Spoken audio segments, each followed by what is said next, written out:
जामुल नगर पालिका परिषद के कुछ प्रतिनिधि हमारे पीछे आप देख सकते हैं। ये जामुल क्षेत्र में चल रहे राशन दुकान की शिकायत करने आए हैं। पिछली सरकार में राशन दुकान खुला था और उस राशन दुकान में गड़बड़ी पाए जाने के कारण जामुल नगर पालिका परिषद के जो प्रतिनिधि लोग हैं कलेक्टर को शिकायत कर चुके हैं। इस मामले को लेकर वो क्या चाहते हैं, अभी क्या आश्वासन मिला है, आइए जानते हैं। पहले बताइए क्या मामला पूरा। मामला ये बहुत पुराना है क्योंकि कांग्रेस की सरकार थी और हमारे वार्ड पार्षद जो 16 नंबर के वार्ड पार्षद है चुम्बन वनमली, इनके वार्ड का ही है ये। जो राशन दुकान चलता है उसमें बहुत अनियमितता बरती जा रही थी। जैसे कि जो आम लोगों को चावल दिया जाता है उसमें काटा मार के कम दिया जा रहा था, तो इसके पहले भी उसके ऊपर कार्रवाई हो चुकी थी। एक बार निलंबन होने के बाद भी पुनः कांग्रेस की सत्ता सरकार थी, साठ गांठ करके उन्होंने पुनः दोबारा उनको दुकान का आवंटन कर दिया और लगातार उनकी शिकायत पार्षद में हम सभी को मिल रहा था। क्योंकि ये 3-4 रोज पहले वहाँ के आम नागरिकों ने उनको रंगे हाथ अनियमितता करते हुए पकड़ा गया और आज उसी के सिलसिले में हम सारे पार्षद लोग आके यहाँ हमारे कलेक्टर महोदया को ज्ञापन दिया और उन्होंने आश्वासन दिया तत्काल उनके राशन दुकान को निरस्त किया जाएगा और पुनः उसका आवंटन होगा।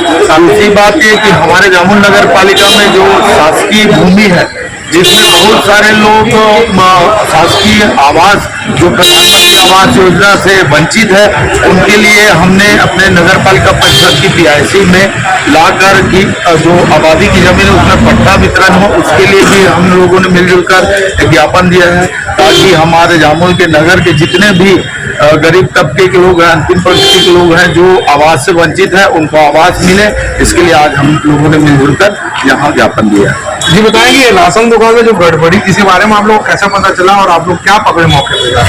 ये दुकान 8 जून 2022 को ऊपर और ऐसे जब प्रधानमंत्री के द्वारा प्रत्येक राशन कार्ड प्रत्येक व्यक्ति को हर सदस्य के हिसाब से 5-5 किलो राशन एक्स्ट्रा देना था। उस समय भी संचालक द्वारा मनमानी ढंग से रवैया किया गया और किसी भी एम्प्लॉई को एक्स्ट्रा चावल नहीं दिया गया। उसकी शिकायत मैं और मेरे वार्ड के वासियों ने, पूरे नगर वासियों ने यहाँ कलेक्टर सर जो थे पहले उसके पास जब कंप्लेंट किए थे तो उसको 7 महीने के लिए निलंबित किया गया था। लेकिन कुछ कारणवश कुशासन की सरकार थी तो वो अपने मनमानी रवैये की तरफ से, और क्या जो संचालक वो पहले कांग्रेस के पूर्व छाया पार्षद है 10 साल पहले की, तो वो अपनी सरकार का फायदा उठाते हुए उसको बर्खास्त न करते हुए सिर्फ एक निलंबन का आदेश दे दिया था 7 महीने के लिए। उसके बाद उसी संचालक को इतनी बड़ी गड़बड़ी होने के बावजूद उसको गलत ढंग से उसको दोबारा दे दिया गया और उस समय संचालक द्वारा यह अफवाह फैलाया गया कि उनके साथ राजनीति होता है, वार्ड के पार्षद जबरदस्ती उसकी दुकान निलंबित करा देता है। ऐसा कुछ नहीं था। अगर वो निलंबित नहीं करता, गलत नहीं किया था तो उस टाइम हितग्राहियों को डबल चावल क्यों दिया गया? शिकायत करने के बाद प्रत्येक हितग्राहियों को दोबारा चावल दिया गया। दुकान निलंबित हो गया था तो अचानक दुकान चालू कैसे हो गया? क्या लगता है सेटिंग कर ली उसने? हाँ, वो पहले प्रशासन की सरकार थी, उनके साथ उन्होंने सेटिंग कर लिया। उसके बाद यहाँ कलेक्टर जनदर्शन में फिर 4 बार आवेदन दिया गया, लेकिन खाद्य अधिकारी के द्वारा कोई भी कार्रवाई नहीं किया गया और उसको ठंडे बस्ते में डाल दिया गया। अभी फिर वो एक हितग्राही है मनोज देवांगा, उनके द्वारा इसको पब्लिक में अभी हाल ही में 9 अगस्त को चावल लेने गया था तो उन्होंने देखा कि उनके यहाँ डेली उसके में लगभग 2.5 किलो चावल कम दिया गया था उसको। तो वैसे वहाँ पे 6 कम से कम 4 से 6 लोग थे। सभी हितग्राहियों को चावल जब नाप तोल किया गया तो सभी के में कम निकला गया था। तो यही है कि उनकी शिकायत अभी कलेक्टर महोदय से की गई और कलेक्टर महोदय ने आश्वासन दिया कि उनको जो CCTV फुटेज दिखा रहे थे मेरे को, हाँ, उसमें क्या दिख रहा है? उसमें वीडियो में साफ साफ दिख रहा है, पूरी जनता देख रही है। पूरी जनता बार बार यही बोल रही है कि इसको बार बार दुकान क्यों मिलता है, इसको तो बर्खास्त होना चाहिए। अभी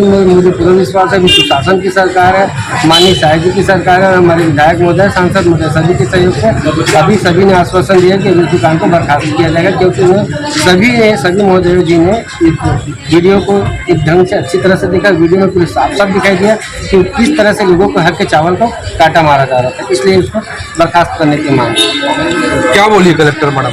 कलेक्टर मैडम जो बोली है कि इसका हमेशा बर्खास्त करना चाहिए, क्योंकि एक दुकान में हो रहा है तो राशन दुकान में अगर इसे चुनौती नहीं देंगे तो दूसरे दुकान में भी बढ़ावा हो जाएगा। तो कहीं ना कहीं पूरा मामला राशन दुकान से संबंधित है। सरकारी राशन दुकानों में गरीबों को सुविधाएं देने के लिए शासन योजना बनाती है और गरीबों के हक के चावलों को कैसे बंदरबाज होता है ये तो आप जानते हैं। ये जामुल के प्रतिनिधि हैं, जामुल नगर पालिका के, जो शिकायत करने के लिए आए हैं। देखते हैं इस मामले में क्या कार्रवाई होती है। CG भास्कर न्यूज के लिए मैं हूँ गौरव तिवारी।